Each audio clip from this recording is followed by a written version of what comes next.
মই চন্দ্ৰমালাৰ আয়তন বঢ়াবলৈ ইচ্ছা কৰোঁ। সেয়েহে সকলো ৰজাকে যুদ্ধত কিনি চন্দ্ৰমালাৰ গৌৰৱ সাধন কৰিব খুজিছোঁ। এনেৰে থাকিব লাগে পিতা, আপোনাৰ ইচ্ছা বাধা দিবৰ আমাৰতো শক্তি নাই। গতিকে আপুনি যি ইচ্ছা কৰে তাকেই।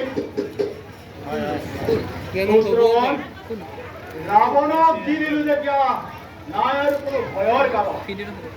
এই পৃথিৱীত মোৰ সমকক্ষ যোদ্ধা পুৰণাই আৰু দ্বিতীয়জন। গতিকে মোৰ অধীন হ'ব লাগিব সকলো ৰাজা মহাৰজা।